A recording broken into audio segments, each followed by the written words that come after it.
Welcome back.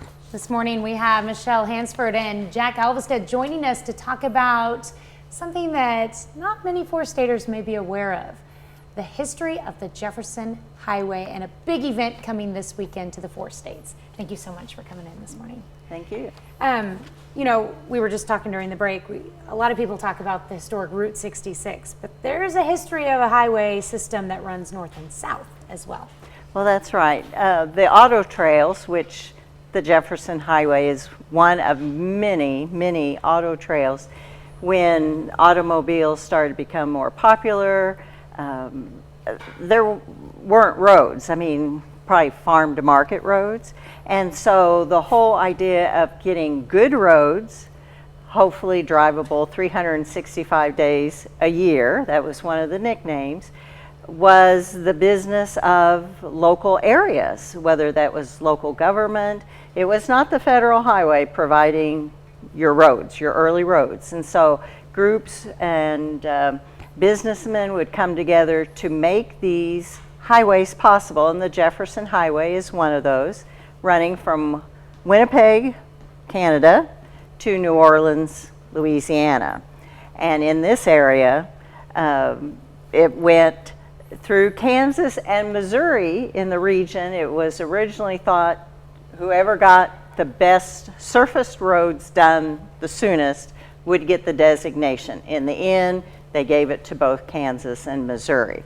So these predates US 69, US 71, and so there is an organization that's dedicated to the history and making people more familiar with that early highway period before federalization in 1926.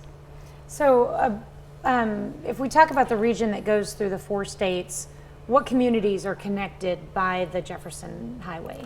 Well, when they first met in 1915, the original convention to create this, E.T. Meredith, who was a publisher in Iowa, it was his idea, and they met in 1915 and came up with terminal points. So the terminal points was Kansas City to Joplin, then into Oklahoma, Muskogee, and so forth. So you have Kansas City, and depending on the highway, it was often fluid by who was putting the money up to make these roads. Okay. So in Bourbon and Crawford and Cherokee counties locally, there was an early route, and it went up through Girard to Fort Scott, whereas then there was a change later, took it to the east, and it went up Arma, Franklin, up near Garland, Arcadia, and into Fort Scott. So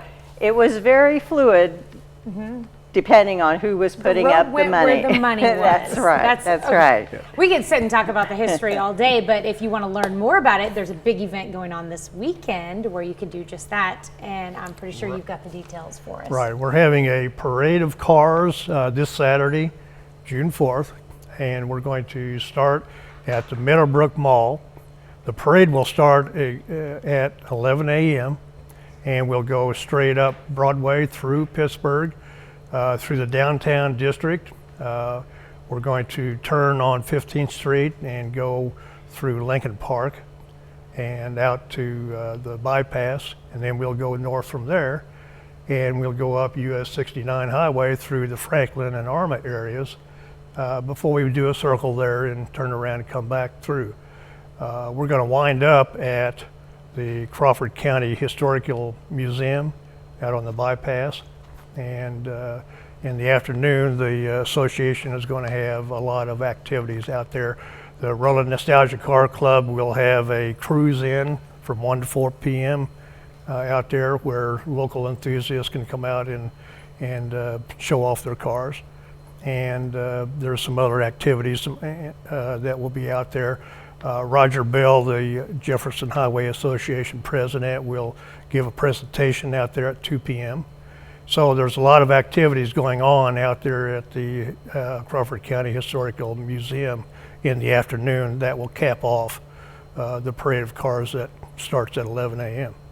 So the parade itself is almost doing almost a circle. Start at Meadowbrook Mall, and then it's going to go north and turn around in Arma and end Yes. up back in Pittsburgh. Yes. Okay. Hopefully, some of the older cars will make it all the way through. I happen to know that the lead car for the parade is going to be a 1910 Model T. Ooh. So anyway, we hope That might tell us a little bit about the pace of yes, the parade. it's going to be slow. But we hope a lot of people will come out and view the parade, especially in the downtown district.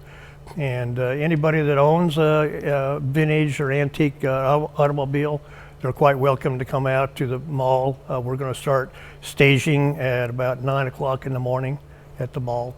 Okay. So anybody that has an old antique car that wants to participate, they're quite welcome. And there's quite a stretch of where you can view along the way, so Yes. that'll be pretty exciting. All right, and of course you can go to our website and find all the details later this morning at KOAMnewsnow.com. Michelle, Jack, thank you so much for coming in this morning. Thank you. Thank you. We'll be right back.